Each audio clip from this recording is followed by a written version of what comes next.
यहाँ पर एक वकील जो साहब देखिए, लीगल मनोज कुमार ने सिस्टम है जिस वो एंगल से लीगल बोला था, मुझे लगता है कि उस चीज को समझ नहीं पाए। जिस एंगल से, जिस चीज के लिए सीबीआई गई है, उस चीज में क्या कोई दूसरी एजेंसी अपना पांव अड़ा सकती है, अपना पांव डाल सकती है? देखिए, सीबीआई अलग जांच अलग कर रही दोनों है, अलग हत्या अलग है कि अब मर्डर है, ईडी तो की क्या वहां ईडी की नहीं, जांच ईडी के लिए वो ड्रग कार्टेल अलग आ गया। मान लीजिए अभी मेडिकल से रिलेटेड कोई चीज आ जाए तो एक डॉक्टर की टीम अलग जाके, लेकिन मर्डर और हत्या, आत्महत्या वाला केस सीबीआई जांच कर रही है, तो क्या बिहार पुलिस या महाराष्ट्र पुलिस भी उसी एंगल से, उसी टॉपिक पे कर नहीं जांच सकती है? कर सकते, उस एंगल से जांच नहीं कर सकते। तो वही तो हम वही तो हमको सवाल हम आपसे कर रहे थे। मैंने वो तो आप कानून पढ़ा रहे हैं, आप दोनों लोग मिल करके बात को समझे। बॉम्बे पुलिस जैसे ही आप लोग भी हो गए, चीजों को समझ नहीं रहे हैं। अब इसमें गोल्ड स्मगलिंग का अगर कहीं आ जाए, मान लीजिए कोई चीज, तो वो गोल्ड स्मगलिंग के लिए अगर कोई और इन्फोर्समेंट डिपार्टमेंट होगा तो वो उस एंगल से, और हर एंगल में अपना केस चलेगा। हाँ, चलिए चलिए धनुष कुमार जी, अब अपने गेस्ट की तरफ हम चलेंगे। आपको बता दें हमारे साथ जुड़ रहे हैं AK मिश्रा साहब, धनुष कुमार साहब जो वरिष्ठ पत्रकार हैं, अश्विनी दुबे जो एडवोकेट हैं, NK Singh x CBI officer. Sir, आप सभी का बहुत बहुत स्वागत है नेशन फर्स्ट पर। एक और मेरा सवाल जो रहेगा वो AK मिश्रा साहब आपसे रहेगा। अब आप मानते हैं कि अगर महाराष्ट्र पुलिस निष्पक्ष तरीके से जांच करती तो ये नौबत नहीं आती जो आज जहां पर रिया और सुशांत का केस अभी उतरा है? देखिए, मैं समझता हूं कि जब एक हत्या, मर्डर या किसी की मृत्यु का, संदेहास्पद मृत्यु की जब जांच होती है तो बहुत ही वाइड एंगल से होना चाहिए। अभी तक जो खबरें आई हैं, जो इन्फॉर्मेशन है, उससे ये पता चलता है कि महाराष्ट्र पुलिस का जो एंगल था, जो जांच करने का एंगल था, वो बड़ा नैरो था। 360 डिग्री उन्होंने एंगल को अडॉप्ट नहीं किया जांच करने का। रीजन ये है कि हर एंगल को देखना चाहिए था। हो सकता है ये आत्महत्या हो सकता है ये सुसाइड हो सकता है ये प्लान्ड मर्डर हो सकता है इसमें कोई गैंग इन्वॉल्व रहा हो सकता है कोई ये पर्सनल मैटर के कारण हुआ हो। ये सारे एंगल से उन्होंने नहीं देखा। इसी के कारण सीबीआई जांच की, यानी एक बेटर एजेंसी से जांच की जो है मांग उठने लगी, और वो मांग इतनी तेज हो गई कि अल्टीमेटली सरकार को ये चीज वहां पे डालनी पड़ी, सीबीआई को इन्वॉल्व करना पड़ा। रहा बात जो पूरा मुद्दा है, मुद्दा ये है कि सीबीआई जो इतनी बड़ी जांच एजेंसी है, वो केवल एक ही चीज को जानना चाहती है। उसके जो है सेकेंडरी स्टेप के क्वेश्चंस बहुत सारे होंगे लिंक करने के लिए, लेकिन मेन क्वेश्चन यही है कि ये आत्महत्या थी, क्या वाकई में ये आत्महत्या थी कि ये हत्या थी? सारी सीबीआई की इन्वेस्टिगेशन केवल इस इर्द गिर्द, इस चीज के इर्द गिर्द घूम रही है, चारों तरफ घूम रही है कि सुशांत सिंह की जैसे ही डेड बॉडी मिली, खबरों में ये आई कि इनकी मृत्यु हो गई, रिया चक्रवर्ती या सुशांत सिंह के अगल बगल सोसाइटी में टच में जितने लोग रहते थे, उन लोगों ने बड़े विगरस तरीके से, यानी बड़े विस्फोटक तरीके से, न जाने क्यों ये बात कहना या सोसाइटी में या ये मैसेज देना शुरू कर दिया, ये आत्महत्या है, ये आत्महत्या है। ये भी एक बहुत बड़ा संदेहास्पद फैक्ट है कि भाई अगर किसी की आत्महत्या हो गई तो आप लोग उतना प्रचार क्यों कर रहे थे? ये संदेह का, मेरे हिसाब से संदेह का ये सबसे बड़ा, नॉर्मली जितना होना चाहिए उससे कहीं ज्यादा ये लोग दिखा रहे थे। ऐसा लग रहा था विलफुली उसको प्रूफ करने पे ये तुले पड़े हैं कि ये तो आत्महत्या है, ये तो आत्महत्या है। रिया चक्रवर्ती चूंकि सबसे क्लोज थी, सबसे पास रहती थी और बहुत ही क्लोज इनकाउंटर उनका था, एक एक चीज को वो जानती थी, तो शुरुआत जांच की यहीं से होगी। इसमें ध्यान केवल एक चीज रखना है, इसके पहले भी बहुत सारे स्टार्स का जो है मर्डर हुआ, हत्या हुआ, गुलशन कुमार से लेके दिव्या भारती वगैरह, बहुत इसकी पूरी एक चैन है। आज तक कभी कोई जांच नहीं हुई या कभी कोई एक सेटिस्फैक्टरी कंक्लूजन वहां पे नहीं निकला। ये जांच केवल सुशांत सिंह मर्डर केस की तरह मैं नहीं देखता हूं कि सुशांत सिंह जी को न्याय मिल जाए बस जांच वहीं पे खत्म। ये पूरे बॉलीवुड इंडस्ट्री का यहां पे पेनिट्रेशन करना चाहिए, उनको प्रोब करना चाहिए, ताकि पता चले कि बॉलीवुड इंडस्ट्री में इस तरह की चीजें न जाने कितने कितने लोगों के साथ हुई हैं, कौन सा ऐसा गैंग है, कौन सा ऐसा वहां पे डायनामिक्स काम कर रहा है। देखिए बॉलीवुड में बहुत सारे लोगों का, बहुत सारे माफिया का इंटरेस्ट रहता है, ग्लैमर है, पैसा है, बहुत सारी चीजें हैं। शायद वो एक ऐसी जगह है कि पूरे देश के मन मस्तिष्क पे छाने की अगर कोई कला है, कोई इंडस्ट्री है तो वो बॉलीवुड है। इसीलिए वहां पे हर तरीके के माफिया का वहां पे अपना अपना जो है एक पैठ होती है, तो इसको प्रोब करना बहुत जरूरी है, जो शुरुआत यहां से हो रही है, और बहुत वाइड एंगल यहां पे जो है सीबीआई को भी अपनाना चाहिए। AK मिश्रा साहब, एक वाइड एंगल जरूर लेना चाहिए, लेकिन धनुष कुमार जी मेरा एक और सवाल आपसे रहेगा कि रिया ने कहा है कि मैं मेंटली डिस्टर्ब थी, लेकिन उन्होंने जो फोटोज पोस्ट की हैं, लोगों का कहना है कि आप कहीं से नहीं लग रही हैं कि आप मेंटली डिस्टर्ब थी। अगर मेंटली डिस्टर्ब इसे होना कहते हैं तो शायद आप मेंटली डिस्टर्ब की परिभाषा को बदल रही हैं। तो इसमें रिया चक्रवर्ती कितनी दोषी ठहराई जाएंगे?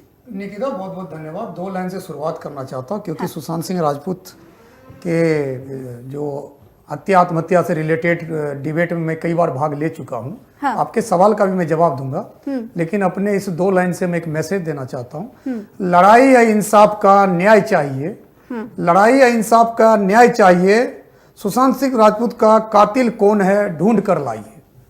यह घटना घटी है मुंबई में, तो सबसे प्रथम मुंबई सरकार का, सर्वप्रथम मुंबई सरकार का और मुंबई पुलिस का। तो मुंबई में सरकार किसकी, महाराष्ट्र में, आपको भी पता है। हाँ। और मुंबई पुलिस का, तो मुंबई पुलिस के विषय में एक चीज कहा जाता है, क्योंकि कई ऐसे बॉलीवुड पिक्चर में उसका स्टाइल भी कॉपी किया जाता है कि कई ऐसे ऑफिसर रहे मुंबई में जिन्होंने, चूंकि आज वहां के कमिश्नर बीजेपी में है और सांसद मंत्री भी रहे, अब सांसद है बागपत से, तो उनका एक अलग लाइफ स्टाइल था। मुंबई का एक रूपरेखा था। वहां की पुलिस तुरंत 24 घंटे में कोई भी क्राइम होता था तो उसके कातिल को ढूंढ के पेश कर देते थे। जैसे पहले एक समय में जब मैं छोटा था तो पंजाब पुलिस का नाम सुनता था कि पंजाब पुलिस के समय में कोई क्राइम नहीं होती थी, वही उन्होंने मुंबई पुलिस अपनाया। लेकिन सुशांत सिंह राजपूत के मौत के बारे में जब जांच करने पुलिस कोशिश करी तो लिपापोती की, जैसे गांव घर में गोबर लेके आंगन को निपते पोतते हैं, उस तरह से महाराष्ट्र पुलिस ने लिपापोती की। और सरकार जो था उसमें पानी का काम किया, उस गोबर में मिलाने के पानी मिला के जो लिपापोती होता, लिपापोती, तो महाराष्ट्र सरकार लिपापोती किया। और आपने जो कहा रिया चक्रवर्ती, मैं आपको एक बात बता दे रहा हूं, सुशांत सिंह राजपूत का पिक्चर मैं पसंद करता था। सुशांत सिंह राजपूत पूर्वांचल के थे, सुशांत सिंह राजपूत लेकिन बॉलीवुड के सुपरस्टार होने वाले थे, ये मैं पहले भी कहा था। उनमें लक्षण था, क्योंकि उनकी इतनी मेहनत थी जितनी मेहनत कोई खान ने नहीं किया। जितने भी खान एक्टर हैं वो सब प्लांटेड है, क्योंकि उनके पापा मम्मी सब के सब है, या उनके जो रिश्तेदार उसने प्लांट किया। लेकिन ये जो सुशांत सिंह राजपूत था, इसको बॉलीवुड में किसी ने प्लांट नहीं किया। इन्होंने सफर किया। सफर 2 तरह के होते हैं, एक जो दुख से चलने वाला और एक सफर मतलब जो यात्रा तय किया। तो ये दोनों सफर करके बॉलीवुड में क्लब का मेंबर बना था। क्लब मतलब क्या, 200-300 करोड़ 100 करोड़ के पिक्चर इनके भी चलते थे। अब इनके मौत के बाद भी एक पिक्चर आया, लोगों ने उसको पसंद किया, सिंपैथी नहीं, act, through the act by the act, उनका पसंद किया, उसकी एक्टिंग के थ्रू पसंद किया। और उन्होंने एक पिक्चर बनाया भी था, आपको पता होगा, और बहुत लोगों ने पसंद किया। लेकिन आपका सवाल रिया चक्रवर्ती जो कहती है मैं मेंटली डिस्टर्ब हूं, वो आज ही क्यों डिस्टर्ब है? जिस दिन सुशांत सिंह राजपूत का उसको हत्या का खबर आया या आत्महत्या का ही खबर आया, मैं दोनों बातों में बोल देना चाहता हूं, उस टाइम उन्होंने क्यों नहीं पुलिस को खबर की? क्योंकि अभी जिस तरह सोशल मीडिया और जिस तरह मैं सोर्स ऑफ इंफॉर्मेशन, मुझे भी पता है कि वो गर्लफ्रेंड थी अनिता लोखंडे के छोड़ने के बाद, अंकिता लोखंडे छोड़ने के बाद ये रिया चक्रवर्ती उनके संपर्क में आए, उनके रिलेशनशिप में आए, तो वो गर्लफ्रेंड बन गई। तो एक गर्लफ्रेंड, अगर मान लीजिए भारत में क्या होता है, भारत में बॉयफ्रेंड का बहुत मायने होता। मैं मानता हूं आज की संकीर्णता में लोग पसंद नहीं करते हैं लव मैरिज वगैरह को, लेकिन फिर भी भारत का एक वर्ग जो है गर्लफ्रेंड को मत देता। जब उनकी मौत की खबर हुई तो क्या उनके पिताजी को फोन किया, क्या महाराष्ट्र पुलिस को फोन किया, क्या वो किसी भी जो सुशांत सिंह राजपूत के इर्द गिर्द रहने वाले सोर्सेज में उनके जो भी रिलेटिव थे, जो भी समर्थक थे, चाहे media, news, print media, social media, कहीं भी उन्होंने खबर दिया कि सुशांत सिंह राजपूत का हत्या या आत्महत्या हुआ? आज शिकंजा कसता हुआ दिख रहा है, तो वो मेंटली डिप्रेशन, मेंटली टेंशन की बात कर रहा। तो इसलिए मैं कह रहा इसको, यह बॉलीवुड के एक्टिंग की तरह एक्ट है। हाँ, सर वो तो कह रही हैं, एक इंटरव्यू के दौरान उन्होंने कहा है कि मेरी गलती सिर्फ यही थी और मैं दोषी सिर्फ इस बात की हूं कि मैंने सुशांत से प्यार किया। मैं आपको क्या कर रहा, ये डायलॉग तो कोई भी मारता है। हाँ। टूटा जब दिल तो फसाना हो गया। हाँ। टूटा जब दिल तो फसाना हो गया, सामने वाला था जो उसी का दीवाना हो गया। ये तो वो वाली बात कर रही है कि कोई मेरा दिल तोड़ दिया, सामने में कोई लड़का मिल गया, मैं उसका दीवाना हो गया। अरे भाई, बात है कि जिस दिन 8 जून की बात हो रही है, या मान लीजिए जिस दिन उनकी मौत की खबर आई, आपने एक भी पोस्ट, ट्विटर हैंडल करती है, फेसबुक पर है, इंस्टाग्राम पे है, वो सब कुछ पे है, ठीक है, दूध पीती बच्ची नहीं है। वो न जाने कितनों को इस मैटर में दूध पिला रही है, वो दूध पिला पिला के लोगों को परेशान करे। मेरा कहना ये है, चलिए हमारे साथ एनके सिंह साहब भी जुड़े हुए हैं, उनका रुख करेंगे। एनके सिंह साहब अगर जुड़े हुए हैं हमारे साथ तो मैं उनके पास चलना चाहूंगी। एनके सिंह साहब बाहर, एनके सिंह के साहब के पास चलेंगे, लेकिन उससे पहले मैं धनोज कुमार जी और एके मिश्रा जी, आप दोनों से ही एक ही सवाल करना चाहूंगी। ग्लैमरस इंडस्ट्री के बारे में, आप वरिष्ठ पत्रकार हैं और ग्लैमरस इंडस्ट्री के बारे में आप बहुत अच्छे से जानते हैं। आपको पता है कि लाइट्स कैमरा एक्शन के पीछे क्या कुछ नहीं होता। तो आपको क्या लगता है कि रिया ही इसके पीछे दोषी थी या फिर कोई और धड़ा भी इसके पीछे है? और अगर है तो क्यों फिर सीबीआई का एंगल या फिर ईडी का एंगल सिर्फ रिया चक्रवर्ती को ही टारगेट कर रहा है? नहीं, देखिए, रिया चक्रवर्ती को टारगेट, यहाँ रिया चक्रवर्ती तो चूंकि क्या है, चूंकि सबसे ज्यादा वो क्लोज थी। जब सुशांत जी विक्टिमाइज्ड हुए, उनकी मौत हुई, तो सबसे ज्यादा जो क्लोज थी वो रिया चक्रवर्ती थी, उनके साथ रह रही थी। तो प्राइमरी सोर्स ऑफ इंफॉर्मेशन, कोई भी आदमी अगर उसके दिमाग में ये आएगा कि हमें इस चीज से सबसे ज्यादा इंफॉर्मेशन कहां से मिल सकती है, तो वो रिया चक्रवर्ती है जो उनके साथ है, कोई और रहता नहीं था। तो रिया चक्रवर्ती तो हमेशा वो सेंटर में रहेंगी। लेकिन मैंने एक चीज जो बोली है, जो आपने एक वर्ड यूज किया अभी कि ग्लैमरस इंडस्ट्री, ग्लैमर की जो इंडस्ट्री है बॉलीवुड, इंडिया में तो एक ही फिल्म इंडस्ट्री है जो पूरे देश पे राज करती है। वो इंडस्ट्री, बॉम्बे एक ऐसी जगह है, स्पेशली फिल्म इंडस्ट्री, जहां पे पैसे के लिए अलग से रैकेट चलता है, ड्रग्स का अलग। देखिए, यहां की कोई भी घटना होगी, वहां पे पैसे से रिलेटेड, ड्रग्स से रिलेटेड, धमकी देने वाले जितने भी वैरायटी के माफिया होते हैं, वो सारे वैरायटी के माफिया वहां पे इन्वॉल्व होते हैं। इसीलिए मैंने ये चीज बोला कि ये तो प्राइमरी शुरुआत हो रही है और सीबीआई को बहुत वाइड एंगल अपनाते हुए पूरे के पूरे नेक्सस को, न जाने कितने ऐसे स्ट्रगलर जो टैलेंट है, कॉन्सेप्ट ये होता है कि टैलेंट को पल्लवित होने दिया जाए, फ्री कंपटीशन हो। हम लोग बात करते हैं कि कहीं पे जो है कोई प्रेशर ना हो, लेकिन आपने बोला कि कैमरे के पीछे क्या क्या होता है, इसकी बहुत सारी स्टोरी चल चुकी है। तो जरूरत यह है कि ये एक ऐसा केस हुआ है कि जितनी भी चीजें कैमरे के पीछे होती हैं, उनके नेक्सस को एकदम से तोड़ा जाए, ताकि बॉलीवुड एक ऐसा प्लेस हो कि छोटे से गांव से, छोटे से शहर से जाने वाला भी अगर कोई टैलेंट है तो टैलेंट वहां पहुंच के पल्लवित हो, वहां नर्चर हो, टैलेंट की नर्चरिंग हो, ना कि टैलेंट को बर्बाद कर दिया जाए किसी भी तरीके से, उसको प्रेशर में लेकर के, लॉबिंग करके या थ्रेट दे करके किसी भी तरीके से। ये देखिए, ये केस ये है। आप ऐसे देखिए, गुलशन कुमार जब हत्याकांड हुआ था तो क्या था वहां पे? गुलशन कुमार एक ठेले से उन्होंने अपना कैरियर शुरू किया था, टैलेंट था। खैर उस जमाने में इतनी चीजें नहीं थी, लेकिन एक टाइम के बाद वहां पे टैलेंट का कब्जा खत्म हो गया। यानी पहले डायरेक्टर वगैरह भी टैलेंटेड होते थे और वो लोग भी टैलेंट को पसंद करते थे, चाहे गायकी का क्षेत्र हो, चाहे अभिनय का क्षेत्र। अगर उनको कोई भी टैलेंटेड कलाकार दिखता था तो वो लोग उसको एडॉप्ट करके आगे बढ़ाते थे।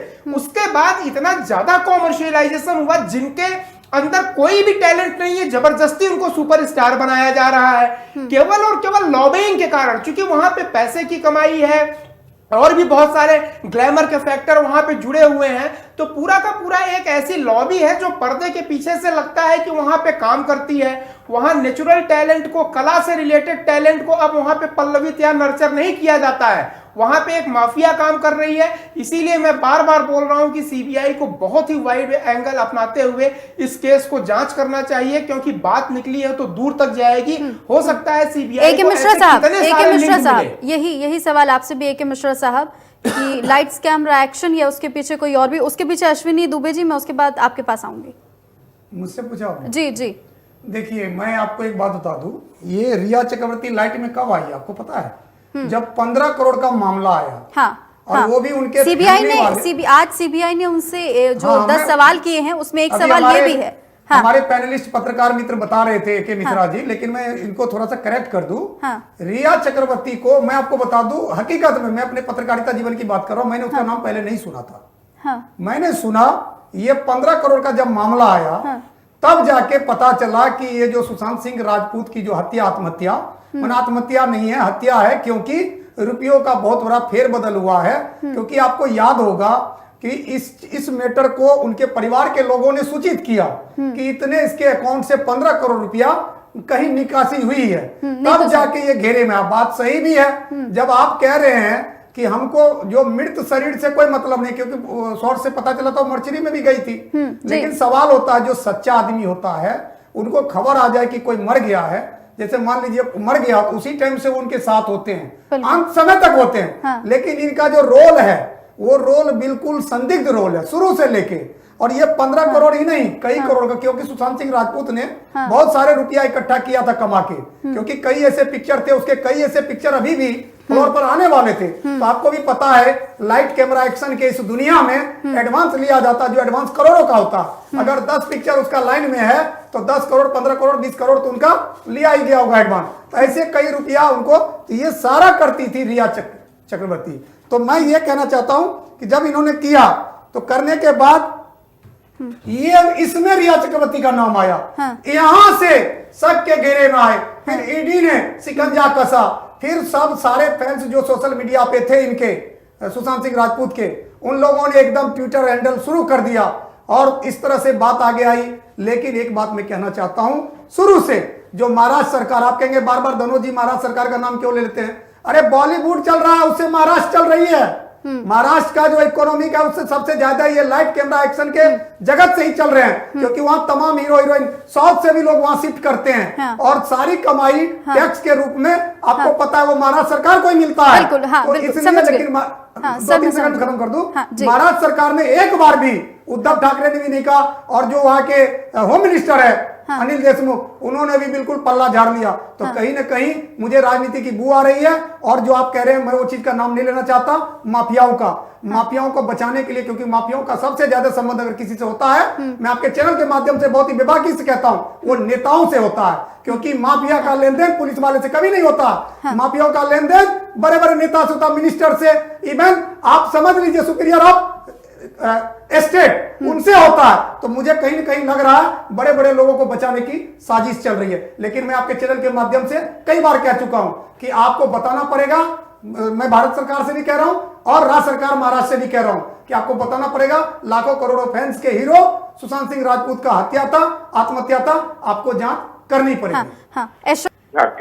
एनके सिंह साहब, मेरा सबसे पहला सवाल आपसे यही रहेगा, महाराष्ट्र पुलिस जो इसकी तहकीकात ठीक तरीके से, निष्पक्ष तरीके से नहीं कर पाई, ये कहीं ना कहीं महाराष्ट्र सरकार की या महाराष्ट्र प्रशासन की, महाराष्ट्र पुलिस की छवि को धूमिल करता है? सबसे पहला सवाल सर। ये कैसे कर सकते हैं कि महाराष्ट्र पुलिस ने ठीक से जांच नहीं किया? आप कैसे कर सकते हैं? इस निष्कर्ष पर जब महाराष्ट्र पुलिस जांच कर रही थी और जांच के खत्म उसका करीब करीब होने को था और उनका जांच का नतीजा का रिपोर्ट सार्वजनिक नहीं किया गया है, तो महाराष्ट्र पुलिस ने, आपने क्या कहा, जांच नहीं की? क्या कहा आपने महाराष्ट्र पुलिस के बारे में? क्या कहा? देखिए, कुछ त्रुटि हो सकता है, कुछ जांच में कमी रह जा सकता है, जैसे कि ऑटोप्सी रिपोर्ट में टाइम ऑफ डेथ नहीं लिखा गया है, तो वो एक त्रुटि हुआ। लेकिन महाराष्ट्र पुलिस तो जांच कर रही थी और जांच में लगी थी। इसको आप सीबीआई ऑफिसर रैंक के सिंह जी, माफी चाहता हूं मैं आपसे। सर ये त्रुटि, ये त्रुटि किसी का सवाल है। सोच के बोलिए, आप क्या बोल रहे हैं सर? आप कहिए कि आप सरकार के प्रवक्ता है, महाराष्ट्र सरकार के। एके मिश्रा साहब, एके मिश्रा साहब, एके मिश्रा साहब, बयानबाजी नहीं हुई। एके मिश्रा साहब, पहले आप, किसी का बयान लिया वो साइन नहीं है। एके मिश्रा साहब, पहले आप एनके सिंह की बात सुन लीजिए, उसके बाद मैं आपको बोलने का मौका सुना जाएगा। एक क्या ये भारत, क्या आप मैसेज देना चाहते हैं? आप एनके सिंह जी क्या मैसेज देना चाहते हैं? आप क्या घूस देख के सीबीआई बोलते हैं? क्या मैसेज देना एके चाहते मिश्रा हैं? साहब, पहले आप उनकी बात सुन लीजिए, उसके बाद मैं आपको बोलने का मौका दूंगी। जी बोलिए एनके सिंह। ये कौन बोल रहे थे? सर एके मिश्रा साहब हैं, ये वरिष्ठ पत्रकार। अब ये पत्रकार साहब अगर इतना चिल्ला के बात करेंगे आपसे। अच्छा एनके सिंह साहब आप बोलिए। नहीं, ये तरीका गलत है सर, सच्चाई को चिल्लाना कहते हैं। मेरा नाम धनोज कुमार है, वरिष्ठ पत्रकार हो, सच्चाई को चिल्लाना कहते हैं क्या? आपने एकदम से ये आवाज इनको कहिए कम संदेह के घेरे में सर। देखिए उत्तेजित होके आप सीधा कह दीजिए मैं महाराष्ट्र पुलिस को बचाव करने आया हूँ नेशन फर्स्ट पे, तो मैं चुप बैठ जाता हूँ। ये देखिए क्यों, देखिए मैं अब इसमें भाग नहीं लूंगा, छोड़ दूंगा, क्योंकि मेरे ऊपर ये अभियोग लगा रहे हैं कि महाराष्ट्र पुलिस को, मैं इसको महाराष्ट्र पुलिस को क्यों बचाऊं? नहीं सर, यहाँ पे कोई किसी के ऊपर आरोप नहीं लगा रहा है। सर यहाँ पे कोई किसी के ऊपर आरोप नहीं लगा रहा है। आप अपनी बात कहिए। आप अपनी बात कहिए एनके सिंह साहब। आपने हेलो धनोज जी आपके मन के पसंद के मुताबिक मैं ये फर्क नहीं दूंगा। मैं मेरा जो विवेक है, मेरी जो जानकारी है, हाँ। मैं पत्रकार नहीं हूँ, मैं सीबीआई में 10 साल काम किया हूँ, तो मेरा बोलने का कुछ और होगा, कोई जरूरी नहीं कि आप जो बोल रहे हैं वही को मैं इसी से सहमत एनके सिंह साहब, आप मुझे टेक्निकल चीजें, एनके सिंह साहब मैं आपसे सवाल कर रही हूँ, मैं यहाँ एंकर हूँ और मैं आपसे सवाल कर रही हूँ, आप मुझे टेक्निकल चीजें। हेलो, मैं अपनी बात समाप्त कर दूं। देखिए, जांच का मामला ऐसा है, हाँ। इसमें हम लोग बिना पूरे जानकारी के और उसका जो रिपोर्ट है उसको देखे, हम लोग को किसी निष्कर्ष पर इस तरह से नहीं जाना चाहिए। हम नहीं जा सकते हैं। मैं पुलिस अधिकारी रहा हूँ, सीबीआई में काम किया हूँ, तो अब महाराष्ट्र पुलिस में मैंने कहा था कुछ त्रुटि तो उनसे हुआ है, जैसे ऑटोप्सी रिपोर्ट में टाइम ऑफ डेथ नहीं हुआ या इत्यादि कुछ त्रुटि हुई हो, लेकिन वो जांच कर रहे थे और वो जो निष्कर्ष आए थे वो रिपोर्ट हम लोगों ने देखा नहीं। इस बीच में बिहार पुलिस ने एक क्रिमिनल केस रजिस्टर किया और वो भी जांच करने लगी। अब वो मामला सुप्रीम कोर्ट के पास गया और सारे बातों को देखते हुए सुप्रीम कोर्ट ने फैसला किया है कि सीबीआई इस केस का जांच करेगी। अब सीबीआई की टीम वहाँ पहुंच चुकी है, एसआईटी, और वो जांच में लगी है। हम लोग देखें सीबीआई क्या करती है, तभी पता चलेगा कि महाराष्ट्र पुलिस का काम कैसा हुआ। एनके सिंह साहब, मैं आपकी बात समझ गई, आपने बोला त्रुटि है, लेकिन सबसे बड़ी बात तो ये है कि अभी अश्विनी दुबे हमारे साथ हैं, एडवोकेट हैं, उन्होंने बताया है कि बॉडी हर एक टाइम पर चीजें चेंज करती है, तो बॉडी की टाइमिंग नहीं नोटिस की गई है सर। जब इंसान मर जाता है तो उसकी बॉडी की टाइमिंग लिखी जाती है, टाइमिंग तक नहीं लिखी गई है। मैं तो आपको कह दिया हूँ कि ये बात तो उभर के आया है सार्वजनिक रूप से कि टाइम ऑफ डेथ। अब सुनिए, हमारी बात सुनिए, देखिए प्रश्न करने आप बोलने दीजिए। तो आपने सुना कि केंद्रीय मंत्री रामदास अठावले का क्या कुछ कहना है, क्या कुछ उन्होंने कहा। और अब चलते हैं एके मिश्रा साहब के पास। एके मिश्रा जी, कई सालों पहले हमने एक आरुषि हत्याकांड केस देखा था और उस केस में भी ये आरोप लगे थे कि वो केस पुलिस के पास जाते जाते सीबीआई के पास चला गया था, लेकिन सर हाथ कुछ नहीं आया। देखिए, कोई भी जांच एजेंसी हो, पर्टिकुलरली अगर मैं अपने देश में बात करूं, जो प्राइमरी लेवल से जांच शुरू हो करके जो एजेंसी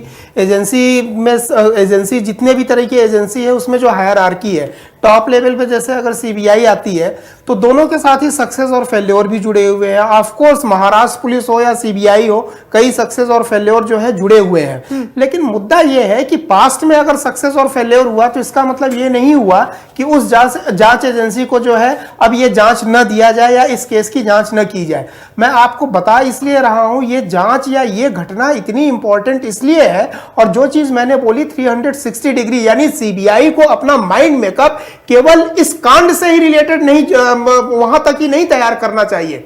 एक पूरी फेहरिस्त है। बॉलीवुड को मैं ये मानता हूं कि सबसे बड़ा मंच है जहां पे पूरे देश के टैलेंट को नर्चर करना चाहिए और वहां जाकर के उनका शोषण होता है। आप देखिए कितनी डिबेट, कितनी खबरें चल चुकी हैं।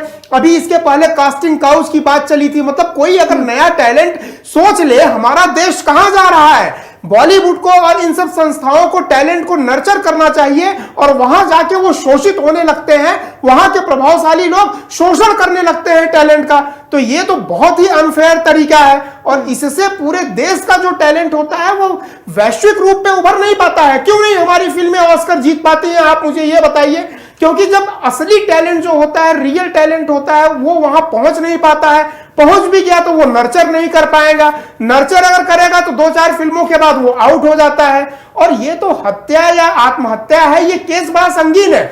मैं इसलिए बोल रहा हूं कि जैसे जैसे सीबीआई प्रोब करेगी, आप देखिएगा कि इसके कनेक्शंस ऐसे जगह, ड्रग माफिया, ड्रग कार्टेल की बात अभी आ गई। अभी देखिए प्राइमरी लेवल पे ही जांच है, सीबीआई कोई फाइनल कंक्लूजन नहीं दे पाई है, लेकिन एक एंगल और जुड़ गया।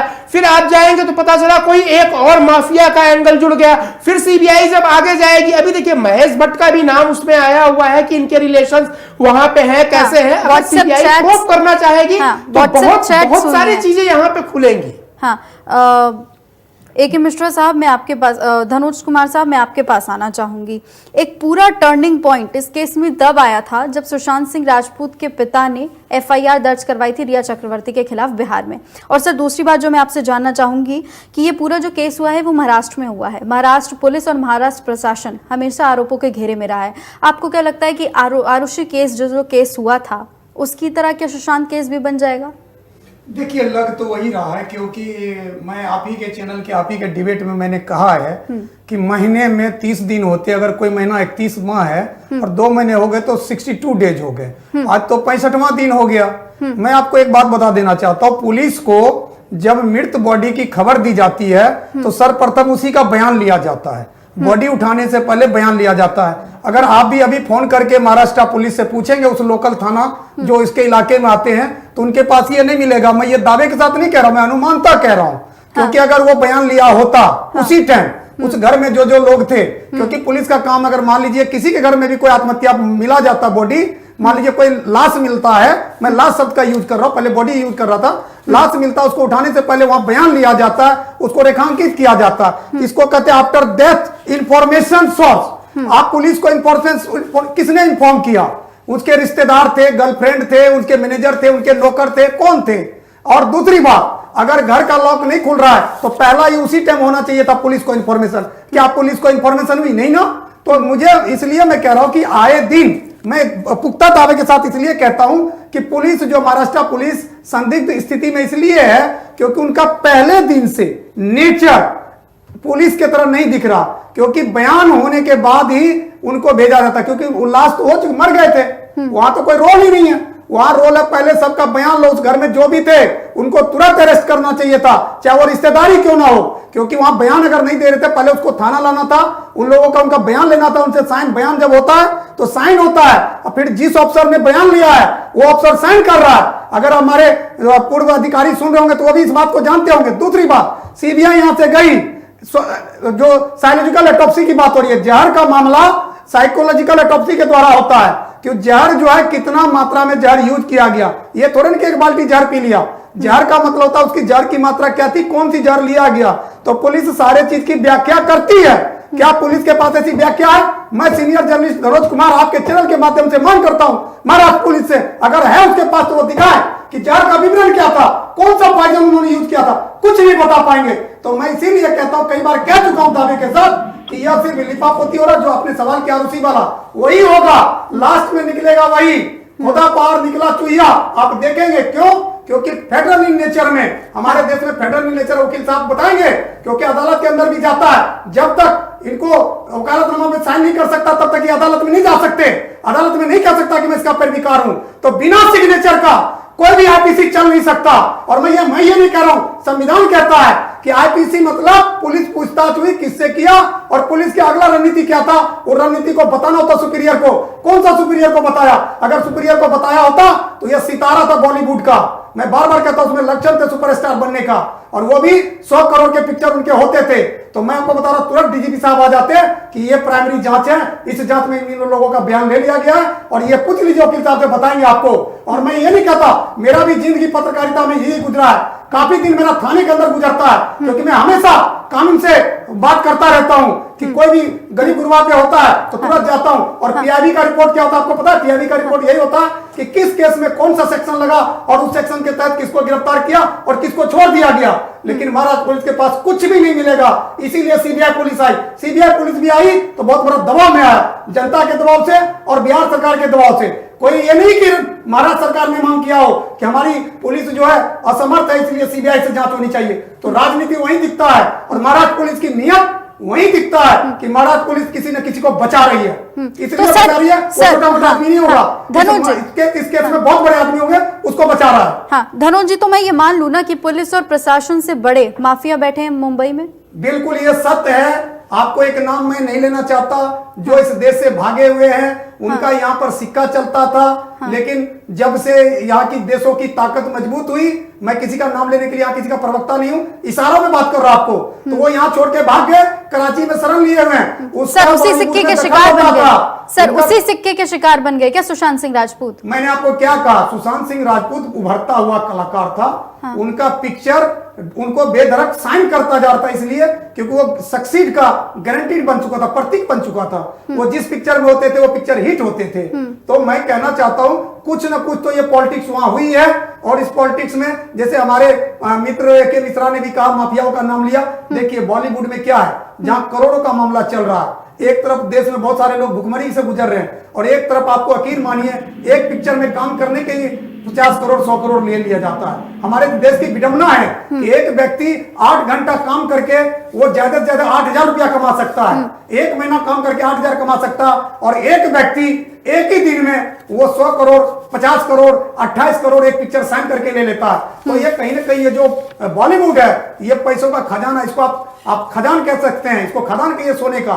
लेकिन सुशांत सिंह राजपूत जो था उनके कई, जैसे कहते हैं आजकल एक प्रोपेगेंडा चल रहा है हाँ। कि उनको गर्लफ्रेंड की वजह से हो गया, हाँ। वो डिप्रेशन में थे, हाँ। उनको ऐसे हो रहा था। लेकिन आपको मैं बता दूं साइकोलॉजिकल ऑटोप्सी जहर की मात्रा कितनी थी, साइकोलॉजिकल, सीबीआई को भी अपने टीम में इस देश के तमाम बड़े साइकोलॉजिस्ट डॉक्टर को ले जाना चाहिए था। बिल्कुल, आज हमारी डिबेट का जो मकसद है वो यही है कि रिया चक्रवर्ती के अलावा जो कोई और भी लोग हैं वो बाहर निकलकर सामने आए। बहरहाल मैं एनके सिंह साहब आपके पास आना चाहूंगी। एनके सिंह साहब, एक सवाल मेरा आपसे रहेगा, एक आखिरी क्वेश्चन मैं आपसे लेना चाहूंगी।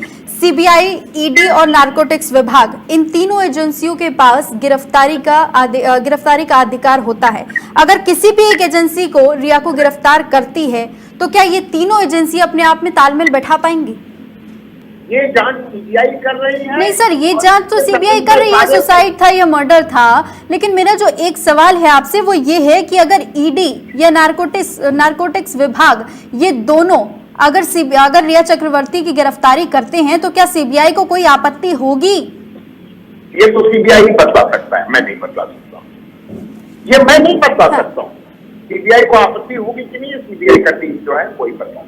सर एक टेक्निकल क्वेश्चन मैं आपसे लेना चाहूंगी कि अगर सीबीआई जब सीबीआई जांच बैठ जाती है तो दूसरे किसी भी एजेंसी को अरेस्ट करने का पावर नहीं होता है। हाँ। ये तो मुकर रहे हैं सिंह साहब। मैं आपको बताता हूँ बेबाकी, हमारे देश का कानून कहता है जिस पर सीबीआई जांच बैठ गया, जब तक सीबीआई का फाइनल रिपोर्ट नहीं आएगा तब तक दूसरे एजेंसी उसको टच भी नहीं कर सकता। ये मैं दावे के साथ नारकोटिक्स और बिल्कुल कानून के तहत कह सकता हूँ। तो सर नारकोटिक्स विभाग और ईडी विभाग का फिर क्या होगा? हाँ जी जी, मैं ये कानून कहीं नहीं पढ़ा है। एनके सिंह, सीबीआई के पास जांच हो रहा है हाँ। तो दूसरे एजेंसी इकोनॉमिक ऑफेंस या ड्रग के धनोज जी इसका जवाब देंगे। धनोज जी जवाब दीजिए। ये आईपीसी के तहत मैं बात कर रहा हूँ, आप पढ़िएगा किताब, नहीं तो मैं आपको मैं सेंड कर दूं। जब सीबीआई जांच किसी सरकार के द्वारा बैठ जाती है लेजिस्लेचर में, तो दूसरी एजेंसी को हिम्मत नहीं होती, लोग बैठे हुए वकील साहब ही बताएंगे। सर वकील साहब से, हम वकील साहब के पास ही मैं जाऊंगी। अश्विनी जी, अगर सीबीआई जांच करती है किसी भी केस की तो क्या किसी भी जांच एजेंसी को गिरफ्तारी का हक होता है? नहीं, ऐसा नहीं है। अलग अलग पैरेलल जांच सकती है। हाँ। इसी केस में एनफोर्समेंट डायरेक्टरेट अलग जांच कर रही है, नारकोटिक्स कंट्रोल ब्यूरो अलग जांच कर रही है, हाँ। ड्रग एंगल अलग देखा जा रहा है। पीछे चिदंबरम के केस में देखिए। नहीं सर, गिरफ्तारी एनफोर्समेंट डायरेक्टर, नहीं ऐसा नहीं है। एनके सिंह साहब सही कह रहे हैं, एनके सिंह साहब बिल्कुल कहना सही है। एनके सिंह साहब सही कह रहे हैं, एनके सिंह साहब बिल्कुल कहना सही है। इन कंट्रोवर्सी बजाय और दिशा हम चैलेंज करना वो करने, हम मुद्दे से भटक रहे हैं। हमारा सीधे सिंपल मुद्दा था कि रिया चक्रवर्ती के पास क्या प्रोबेबल डिफेंसेस हैं और रिया चक्रवर्ती के पास क्या क्या हो सकता है। इन टेक्निकलिटीज में फंसने के अलावा कौन जांच कर सकता है, कौन जांच नहीं कर सकता, ये विषय नहीं है। विषय यह है कि पैरेलल इन्वेस्टिगेशन चल सकती, लेकिन उसी केस की उसी एफआईआर की जो एफआईआर पटना से मुंबई ट्रांसफर हुई और जिसको सीबीआई जांच कर रही है वो पर्टिकुलर एफआईआर नहीं दर्ज होगी, लेकिन जो दूसरे जांच नहीं होगी, लेकिन दूसरे एंगल जैसे ईडी एनफोर्समेंट डायरेक्टरेट पैसे के घोटाले को जांच कर रही है, नारकोटिक्स कंट्रोल ब्यूरो एनडीपीएस के एंगल को जांच कर रही है। तो ये अलग अलग जो एजेंसीज है, सब इंडिपेंडेंट एजेंसीज है, अलग अलग जगह पर। जब अगर ड्रग्स का मामला आ गया तो सीबीआई नहीं जांच करेगी, ड्रग्स का मामला आ गया तो नारकोटिक्स कंट्रोल सर जांच तो करेगी। तो मैं ये मान लूं कि अगर ईडी या नारकोटिक्स विभाग रिया चक्रवर्ती को दोषी ठहराता है तो वो उसको गिरफ्तार नहीं कर सकते। देना किसी को संभव नहीं हो, उस पर बात करने की बजाय तथ्यों पर बात करिए, तथ्यों पर एक सकारात्मक डिबेट की तरफ बढ़िए, बजाय कि किसी के वो बातों, ऐसी बातों का प्रश्न पूछना जिनका प्रश्न लॉजिकली और लीगली भी सही नहीं हो। ऐसे बातों की तरह तथ्यों की तरह बात करें। सर लॉजिकल सवाल तो है ही ना सर। सर लॉजिकल सवाल तो है ही, जनता जवाब इस बात का चाहती है कि अगर ईडी या नारकोटिक्स विभाग रिया चक्रवर्ती को दोषी ठहराती हैं तो क्या सीबीआई उनको गिरफ्तार नहीं करने देगी? सीबीआई पर सवाल इकट्ठा नहीं सर, सीबीआई पर सवाल खड़े हो रहे हैं और आप कह रहे हैं कि लॉजिकल बातों पे जाइए। यहाँ पर एक वकील जो साहब देखिए, लीगल मनोज कुमार ने जिस एंगल से बोला था, मुझे लगता है कि उस चीज को समझ नहीं पाए। यहाँ पर एक वकील जो साहब देखिए, लीगल मनोज कुमार ने जिस एंगल से बोला था, मुझे लगता है कि उस चीज को समझ नहीं पाए। जिस एंगल से, जिस चीज के लिए सीबीआई गई है, उस चीज में क्या कोई दूसरी एजेंसी अपना पांव अड़ा सकती है, अपना पांव डाल सकती है? सीबीआई जांच कर रही है, क्या है कि मर्डर है, तो क्या वहां नहीं ईडी वो ड्रग कार्टेल अलग आ गया। मान लीजिए अभी मेडिकल से रिलेटेड कोई चीज आ जाए तो एक डॉक्टर की टीम अलग जाके, लेकिन मर्डर और हत्या, आत्महत्या वाला केस सीबीआई जांच कर रही है, तो क्या बिहार पुलिस या महाराष्ट्र पुलिस भी उसी एंगल से, उसी टॉपिक पे कर सकती है? उस एंगल से जांच नहीं कर सकते। तो वही तो आपसे कर रहे थे। तो आप कानून बढ़ा रहे हैं, आप दोनों लोग मिल करके बात को समझे। बॉम्बे पुलिस ऐसे ही आप लोग भी हो गए, चीजों को समझ नहीं रहे हैं। अब इसमें गोल्ड स्मगलिंग का अगर कहीं आ जाए, मान लीजिए कोई चीज, तो वो गोल्ड स्मगलिंग के लिए अगर कोई और इन्फोर्समेंट डिपार्टमेंट होगा तो वो उस एंगल से और हर एंगल में अपना केस चलेगा। हाँ चलिए धनुष कुमार जी, डिबेट को यहीं खत्म करना पड़ रहा है, मुझे समय की कमी है जिसके चलते मुझे डिबेट को यहीं खत्म करना पड़ रहा है। बहरहाल बहुत बहुत शुक्रिया आप सभी का।